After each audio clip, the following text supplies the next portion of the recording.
have a monkey in your pants? Hi folks, how's it going? This is a video response to another YouTuber, Woodlin37. Excellent YouTuber. He has posed a question to the community. Sort of, it is a question. 15 games, 15 favourite systems. Or what's your 15 favourite games for 15 favourite systems? Does that make sense? I don't know. But the link to his channel will be down below. Please go check him out. Awesome dude if you're not aware of him already. He chose 15 systems, and I'm going to try and stick as close to possible to those systems as well, but put my answers in for the favourite game for each one of those systems, if you get what I'm saying. So let's get going. Right, DS is the first console of choice. We'll rattle through this. There's no reason for it to be a mega long video. I was going to put video clips of games in, but really I can't be arsed today. So DS was the first system of choice. I've not played that many DS games, to be perfectly honest with you. But I suppose the one that I really have played and that I've spent the most time on is the Phantom Hourglass Zelda game. I've never completed it actually. I think I went on holiday quite a long time ago now, and I think I bought a hooky dodgy dodgy car over there, and it had it on it. So I played the game while I was over there, but I never really played it when I came back, if that makes sense. So Zelda, if I can speak, the Phantom Hourglass for the DS. Now the next console choice was Xbox 360/PS3. Now Carl did say if he chose an exclusive game, he could have went with a certain game on the PS3 or a certain game on the Xbox. So I think the idea was to get one that was on both of them. And probably the game that wasn't exclusive that I spent the most time with on either of those systems was Borderlands. Absolutely amazing game. Love FPS games. Got a bit of it's a different sort of style of an FPS game basically. If you don't know what Borderlands is, Jesus Christ, where have you been? But really love Borderlands. Love Borderlands 2 as well. Looking forward to the sequel, whatever they're calling it. I've got no idea. Whatever they're calling it when it comes out, but I love Borderlands. Spent a hell of a lot of time on it. And it's one of those games. It's a 4-player multiplayer game, obviously, if you're not aware. But it's one of those games I just don't like playing with anybody else because they can fuck off and just kill everybody. And yeah, you get experience points, and they're like pew pew shooting people over there, and you're like, what's in here? No, what's in here? No, and they're like pew pew pew. I like to plod my way through and enjoy the game rather than rush about with a team full of people and blast everything up. So Borderlands, love it. I'm a bit miffed that the new one's not coming out for the PS4, but I'll get it for the PC. Next console or computer was an Amstrad CPC. Obviously I never had an Amstrad CPC, I've never really played an Amstrad CPC. Why would I? That's just filth. I played a Spectrum, obviously, but my game of choice for the Spectrum, or my favourite game, it's a bit hard, it was tossed up between a few I should say, but it has to be Renegade on the Spectrum. Absolutely amazing.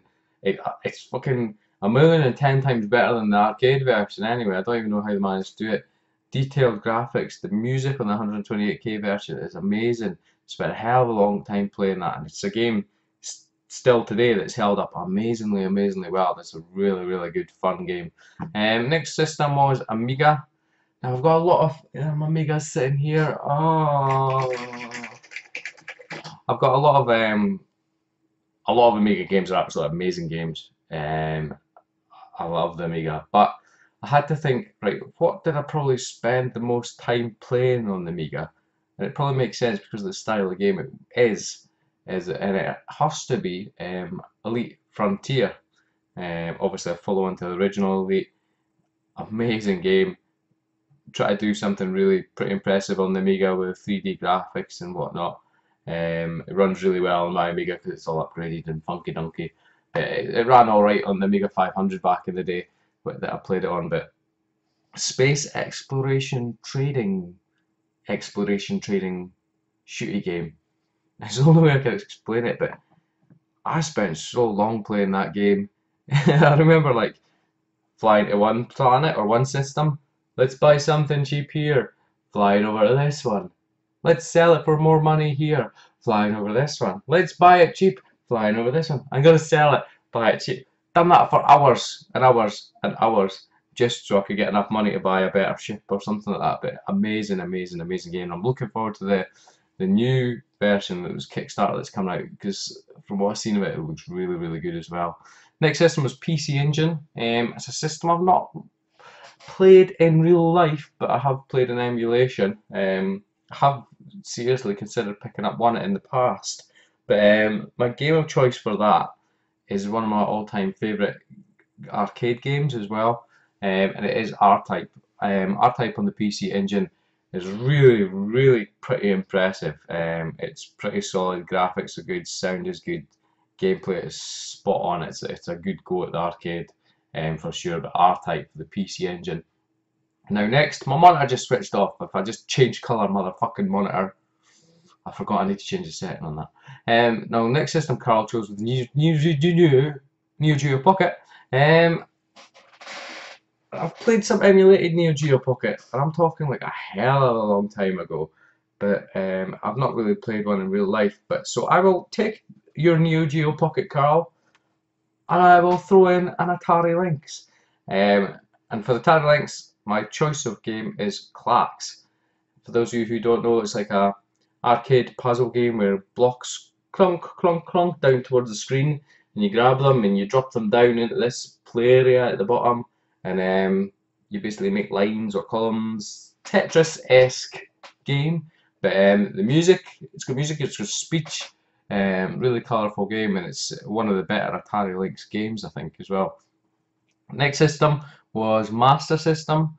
Now, when I say my game of choice for the Master System, you're maybe going to think, hold on, did you never play any Master System games? And I'll say, no, not really.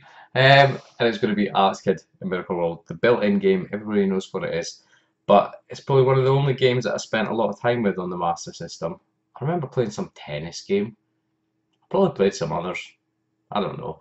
But still, saying that, I think for me it's one of the best games on the Master System. That's just my opinion, people. Next one was Game Gear. And again, very limited playtime with the Game Gear, but I have played a couple of games on it. And it has to be Sonic 1.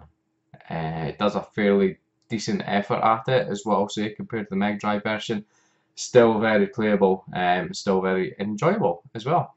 Next one was Game Boy. Now, this is easy as shit. I think Carl chose a Pokemon game, and yes, Pokemon was absolutely huge when it came out, when the whole Pokemon boom happened. But I never really got into it. I played some early Final Fantasy games on the Game Boy, but the one game, come on, it's Zelda. Link's Awakening, obviously. It's probably one of the earliest games that I remember completing, and I love that game. I'm a huge, huge Zelda fan. Probably from that point on, I wasn't really aware of Zelda prior to that, but Link's Awakening is absolutely Game Boy classic for me, so it has to be my #1 pick. Next we've got arcade system, an arcade machine, and for me this is quite hard because there's so many iconic, for me anyway, arcade machines that I remember walking about local fairs in the summer and whatever when it came round, and you see all these cool arcade machines. But I think I'm gonna choose. I think it was Gauntlet 2, or maybe we've said Gauntlet 1 in the past. It used to be our local swimming pool leisure centre. And there's a huge fuck off cab. You should know the one that I'm on about. 4-player, 4 joysticks and buttons all the way around it. Absolutely amazing game. All the speech in it. Player, crack, shoot, magic. I don't know. You know what I'm trying. You freaking know what I'm on about anyway.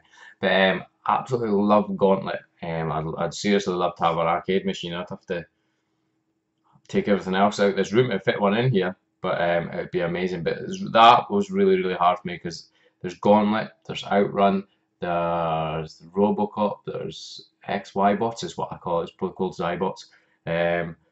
Final Fight, Street Fighter, Narc. See, there's so many, but I'll go with Gauntlet. That's my decision. Next one was Mega Drive. I have owned a Mega Drive, like when I was at Ickle. I have owned a Mega Drive. and I have owned one. I have got one, I should say. But but still, I've not played that many games on it. One of my friends had one when I had other systems when we were younger. So he was the Mega Drive guy, if you like. But again, for me, it has to be classic, iconic Sonic. I could stick that on any time and just sit and play it. It's considering I'm a Super Nintendo guy, I do appreciate Sonic the Hedgehog. He's good, solid game. I do like it. Next, fun enough, is Super Nintendo. Carl chose Super Mario World. Oh, fucking love that game. Absolutely iconic, classic, pièce de résistance. Platforming game. Brilliant, brilliant, brilliant. I can't think of another platforming game that's come close to it. If you think something's better, let me know down below. I really, really can't. But for me, funnily enough, it has to be Zelda Link to the Past. Love that game. Love it, love it, love it. Spent so many hours, days, whatever, playing it when I was younger. Classic, classic game. It's still one of those games. Like a lot of these games are, obviously, because they're my favourite games on these systems that you can easily sit down and play any time. I still want to play that game through again to the end. And I was actually sitting thinking, I can't remember if I ever completed it when I had it, when I was Ickle. I can't remember. I certainly remember getting to the Dark World side of things, but I don't know if I completed it or not. I don't know. I maybe need to rectify that. Um, Next was the NES. For me, it has to be Super Mario 3. I remember seeing that on the TV when I was a youngster. I never had I did have an NES very briefly when I was young. I had no idea where it came from. If I borrowed it, stole it from somebody until I had to give it. I can't remember. I honestly can't remember. But for me, it has to be Super Mario 3. Or is it Super Mario Brothers 3? Super Mario 3? You know what I'm on about. Mario 3 for the NES. It was such a leap up over the previous games, and it's classic iconic NES for me. So Super Mario 3. Carl's next choice was PS2. I'm going to say no PS2 because I didn't have a PS2 until more recently, but I'm going to say Xbox, the original Xbox, and for me it has to be Halo. And the reason I chose Halo is that's the game that made me buy my Xbox actually back in the day. I saw it, I mean advertised and whatever. I thought it was amazing. I went to shops. I'm sure I bought Xbox and an Xbox, a Halo pack with Project Gotham Racing. I think both bundled in together, so a special pack. I think, but that game sort of set off FPS games and the console sort of side of things, if that makes sense. It's just amazing, amazing gameplay. It's a bit ropey and rough nowadays. The first one is anyway. There's an amazing, amazing game, amazing music, and yeah, Halo for the Xbox. But last but not least, I should say, it was the PS1, and Carl chose Symphony of the Night, and I've got that. I've still to play it, but Carl, maybe if I will, finally. But for me, I had to think for a little bit on this actually, but then it just popped into my head. I was like, oh, fucking obvious. I remember seeing these games in magazines, the hype with it being released, up to the release point of it. I remember going down, I think it was my local Woolworths at the time, going in, seeing it on sale, hearing that it was a 4-disc game, I think, as well. Am I right? It might be 3. Shit, I could be talking nonsense. But and I was like, oh my god, how's it got that many discs? And buying it, and I spent so many hours playing this game. So many hours playing this game. I did complete it. Another game that I want to go back through and play, but it is Final Fantasy VII. And believe it or not, and not until I started collecting, and more recently, I didn't even know there was other Final Fantasy games for the PS1. I thought it was just Final Fantasy VII. That's all I knew about. But I did say much more about Final Fantasy VII. I can't speak. Awesome, iconic game. Love it, love it, love it. But that's it, guys, for me. That's my. Did I say 15? I need to check. Hold on. It's a bit rough and ready today. 1, 2, 3, 4, 5, 6, 7, 8, 9, 10, 11, 12, 13, 14, 15. I can count. The boy can count. 15 games. That's my 15 favourite systems. Shit, the boy can't speak though. 15 systems, and that was my 15 favourite games for those systems. So a video response to Woodlin37. A link to his original video will be down below in the thing down there. Go have a look, give it a click, check out the original video. But for me guys, as always, please feel free to like, comment, subscribe, and I will catch you next time. Do you have a monkey in your pants?